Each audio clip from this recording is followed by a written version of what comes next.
Ahmed comme li nga jàpp ne dafa war a ñëw kut ko kut rek non man jàpp naa ne loolu bu ko defee dafay def erreur et je vous dis une chose Madiambal Diagne mii li muy def nii xam na ko bu baax a baax comme foofu a dit il sait pertinemment que ni moom lii muy def nii bu paree mën na ci am dara parce que tamit vraiment nga ñëw rek ñu jël la ba taxañ dugal ci kaso bi nit yi am benn vision ci yow da nga sàcc mais vraiment tamit loolu man du ma ko encourager du ma ko conseiller te je pense que ni moom xam na loolu bu baax a baax Madiambal cëpp Sénégal mooy dañu jël rek dugal ci kaso bi ak ay àqam ak ay yelleefam ak moom naka la war a défendre boppam bu ñu fàtte ne Madiambal Diagne dafa toog ci réew mi kii dafa toog ci réew mi nag ne veut pas dire que fii la dëkk non maanaam kii ruqaat yi mu xam ci réew mi ak secret yi mu téye ci réew mi bari na de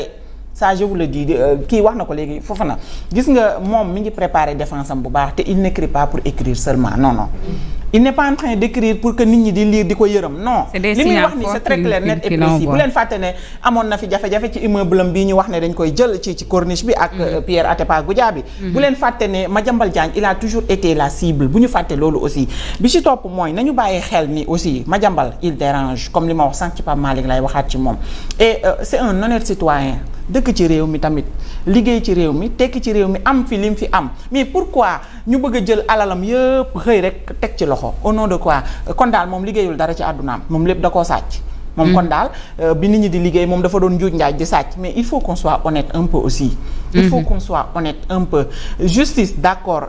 wax nañ tudd nañ ko ci rapport wax nañ 21 milliards wax nañ lii ak laa mais nañu approfondir seen ay enquêtes man xam nga lan laa mënul nangu démb dama gis benn vidéo Ousmane Sonko mu ne justice nekkul jàpp nit ki tëj ko di wëri preuve non ça c'est pas la justice justice mooy yow miy jàpp nit ki yow miy accuser nit ki tu as déjà tes preuves solides yu leer nañ nga doog a dem jàpp nit ki ne ko lii laa la jàppee preuve yaa ngi nii mais li ñu gis fii nii depuis l'avènement de Pastef mooy da ngay jàpp nit ba noppi daw di fouilleter Madiambal nag amuñu lu ñu fouilleter ndax amul gestion mais nag li mu am vraiment soyons honnêtes daf ko liggéey moom ak famille dañu liggéey li ñu am c'est pas normal yoon bëgg a ñëw rek jël lépp teg ci ay loxo nañu waxante dëgg aussi def nañ ko fii la Jóob tëj ko ba pare dem di xool di fouilleter ci gestion à la LONASE gestion ministère des sports ak gestion loolu c'est loolu du justice da ngay am preuve ba pare soog a dem jàpp nit ki mais doo jàpp nit ki ba pare di wëri preuve ma répété waat ko encore une fois parce que c'est très important man je pense que posture bi mu jël nii xam na li muy def bu baax a baax et bu nee cëpp ci réew mi lépp dina leer dina défendre boppam bu baax a baax mais rester est-ce que du gën a aggraver kawam parce que actuellement il est conçu comme un fugitif dañu jàpp ni ku justice su dëkkam soxla la mu daw autant qu'il puisse envoyer des signaux forts autant qu'il puisse faire des déballages son cas wala son dossier continue à se corser qu'on le veuille ou pas. Quand j'ai lu la note de Madiambal j'ai compris pourquoi mu dem et pourquoi il prend tout ce temps-là te ñëwagul c'est un dossier bu nga xamante ni boo lire la note da ngay comprendre ne gars yi wër nañ fu ne jaar nañ fu ne pour mën ko am bu ñu gisee benn prox ndoll ñu xam ne am na entreprise bu nekk concessionnaire wala bu gagné marché comme ñeneen ñi ni ñu plus d'une cinquantaine d'entreprises yu gagné marché ci Ellipse Groups boobu noonu ñu ne xaaral ñu jaar fii yaa ngi dégg ci biir lettre bi mu ngi lay wax ne Olivier Picard mi nga xamante ni moom mooy njiital Ellipse Group bi mu toogee ak Ousmane Sonko le premier ministre bi mu génnee li mu ko wax nee na ko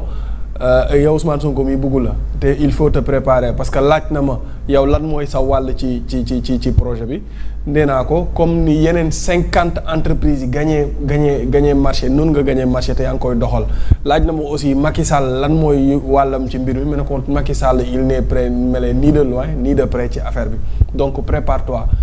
yaa ngi koy dégg aussi muy expliquer avocat maître Ciré Clédor Ly mi mu wax ne Olivier Picard mosoon na ko jël en charge nee na ko jox na ko information de taille ne ko réquisitoire parquet financier bi visé wu la yow mais Madiambal lay visé ak Macky Sall Madiambal lañ soxla ak Macky Sall donc ça veut dire que dañoo créer benn problème ngir mën cee seppi benn nit muy Madiambal Diagne mi nga xamante ne sonal na leen lool ñu ne kii il faut qu'il soit hors d'état de nuire il faut ñu sacrifier ko. Madiambal bi mu xamee loolu bi mu génnee léegi jàpp nañ ay njabootam pour mettre la pression sur lui. bëgg a saisir ay biens tous ses biens pour mettre la pression sur lui mais xeex la rek parce que si Madiambal abdique aujourd'hui mu ñëw tey war a faire face à ça Madiambal cëpp lay def aéroport dañ koy jàpp tëj ko ci kaso bi su fekkente ne fekkul woon mu pare ci lépp défense bi comme ni mu ko waxee avocat yeeg yooyu noonu mais ci ay preuves aussi ci ak ci yeneen taxawaay yi nga xamante ne war na koo am ce dossier là mais su ñëwee dafay sacrifier boppam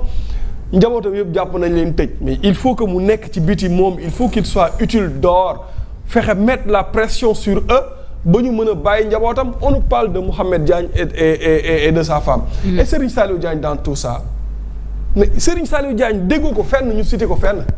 mais lan lay def ci kaso bi këram moom këram bokk na ci kër yi ñu wax ne dañ koy saisir. lan la Serigne Saliou Diagne di def ci kaso bi l'administrateur du groupe. Avenir Communication. Qu'est-ce qu'il fait en prison. parce que doomu Madiambal Diagne la c'est-à-dire li ni mel du lenn lu dul acharnement ci kaw benn famille bu nga xamante ni seen papa wala chef de famille bi nekk na quelqu'un de très virulent envers ce régime et quelqu'un de très réseauté. Madiambal Diagne n'est pas n'importe quel journaliste dans ce pays. Tey quand tu cites les plus grands journalistes de l'Afrique tu vas pas citer 5 journalistes sans citer Madiambal sans citer Cheikh Yérim Seck.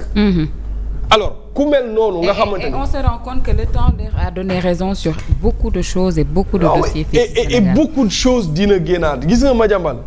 il toogul sur du vent wala yorul loo xamante ni Madiambal il a du solide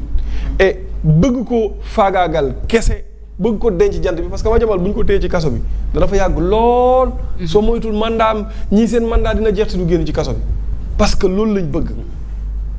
képp ku leen di sonal rek buñ la téye même bu dee liñ lay toppee du dëgg sax mais danañu fexe ba yow di nga yàgg ci kaso bi. pour mën la noppiloo parce que tu es une voix discordante donc moi je pense que là cette posture de Madiambal là baax na mais que cette communication bi nga xamante ni moom lay def parce que les Sénégalais on commence à faire une religion parce que ñu ci bari ñu nga xamante ni dégg nga Ahmed léegi c'est ñu ci bari ñoo xamante ni d'accorduñ ci jaay doole bi mais dañuy wax ne Madiambal deful dara bitim réew Madiambal na ñibbisi parce que aussi ñu ci bari wax nañ dëgg su nekkee ci biti ñu ci nekk bitim réew ñu bari dañuy jàpp ne waa ji dafa daw gars yi dañuy yàq deram liñ ci jublu mooy yàq deram kese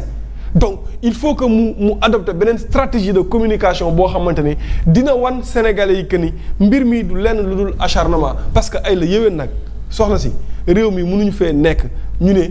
amul kenn ku war a ñii ñoo war a gagner marché wala ñii war ñoo gagner marché c'est pas possible. Madiambal mënul am entreprise am gagner marché entreprise bi moom mu nekk ci actionnaire principal ba pare ñu ne warta gagner marché ci yenn sociétés yi. Donc moi je pense que c'est de l'acharnement et que lii àdduna yëpp dañ cee war a wax foofu na wax na ko léegi foofu laay daanalee ce dossier là wallahi nekkul dossier bu ndaw te dossier la boo nga xamante ni boo moytul